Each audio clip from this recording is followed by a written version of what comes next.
हिवाळा स्पेशल सिरीजमध्ये बनवूया आज ओल्या पावट्याची भाजी. खायला अगदी चविष्ट.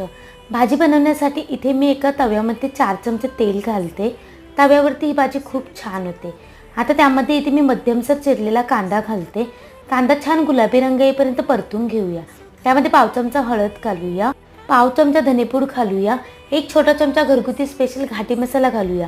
तुम्ही कोणतेही घरगुती लाल तिखट घालू शकता. मसाले छान परतून झाले की त्यामध्ये स्वच्छ निवडून धुवून घेतलेला पावटा घालूया. पावटा छान परतून झाला की त्यामध्ये एक मध्यम चिरलेले टोमॅटो घालूया. टोमॅटो मस्त मऊसूत शिजून झाले की चवीनुसार मीठ घालूया. मीठ घालून आपण परतून घेऊया. आता यावरती आपण झाकण ठेवून शिजवून घेणार आहोत. यामध्ये इथे मी जरासुद्धा पाणी घातलेले नाही. फक्त वाफेवरती आपण पावट्याची भाजी बनवणार आहोत. 10 ते 15 मिनिटे आपण वाफ काढणार आहोत. मधून मधून झाकण काढून परतून घ्यायचे आहे जेणेकरून भाजी लागणार नाही.